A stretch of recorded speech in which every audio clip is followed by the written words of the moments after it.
hablar acerca de lo que es temperatura, presión, nivel y flujo.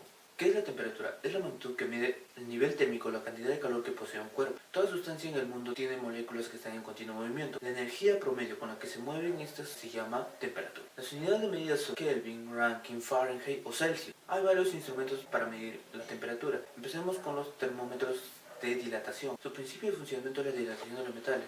Entre ellos tenemos el de vidrio, bulbo o bimetálico. Termómetros sensibles a la resistencia. Su funcionamiento se basa en el cambio de resistencia de algunos metales hacia el cambio de temperatura. Los más conocidos tenemos los termistores y el PT100. Termopares son dos metales unidos que al cambio de temperatura generan una tensión que es proporcional a esta. Entre ellos tenemos termocuplas tipo J, K, T, R, S y B. Y por último tenemos los medidores sin contacto. Como dice su nombre, miden sin contacto. Entre ellos tenemos los pirómetros ópticos de radiación total y de colores.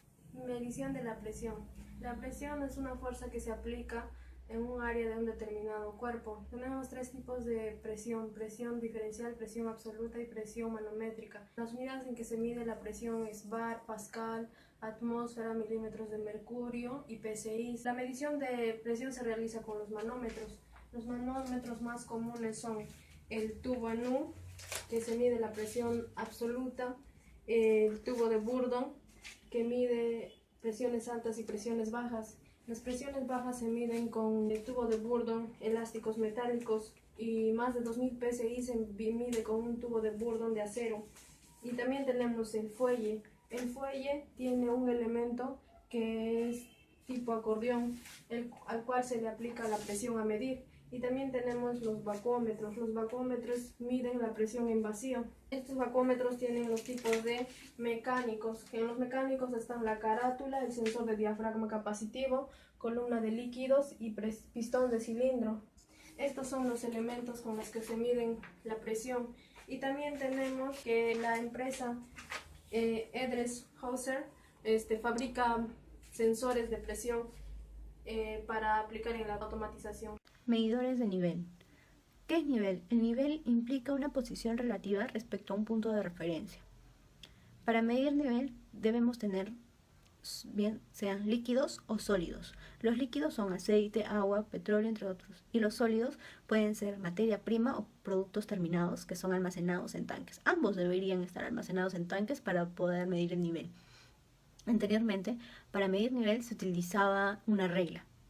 Pero en la actualidad, para la industria y para ser más precisos del nivel que queremos saber, se utilizan diferentes sensores. Entre ellos hay una clasificación de los instrumentos de medición a nivel, que son de medida directa, que está la sonda, cinta y plomada, nivel de cristal, flotador. En la presión hidrostática encontramos el medidor manométrico, medidor de membrana, del tipo burbujeo y el medidor de presión diferencial de diafragma. En las características eléctricas del líquido encontramos el medidor resistivo, conductivo, capacitivo, ultrasónico, radiación y láser. Todos estos diferentes sensores nos van a ayudar en la industria, ya que son más precisos al medir nivel de grandes magnitudes que imposible se haría al medirlo con una simple regla. A continuación expondré sobre la medición del flujo. El flujo se define a la cantidad de masa de líquido que pasa a través de una tubería o conducto en la unidad de tiempo. La medición del flujo es la medición de la materia en movimiento, es decir, la medición del fluido. A continuación mencionaré los medidores de flujo. La placa orificio es aquella placa circular que está agujerada y esta va insertada en la tubería, restringiendo así el paso del fluido, provocando una diferencia de presión. Tubo de Pitot. Presenta un pequeño diámetro el cual se encarga de medir la velocidad en un solo punto. Cabe resaltar que tiene baja caída de presión y es de bajo costo.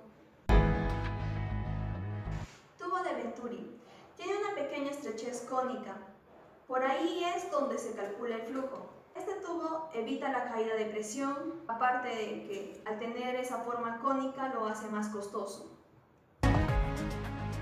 Medidor de vórtex. Mide los vórtices que se producen en la tubería. Estos vórtices generan pequeños remolinos dentro de un área que serán inspeccionados en todo el área local. Existen más vórtices a mayor velocidad de fluido.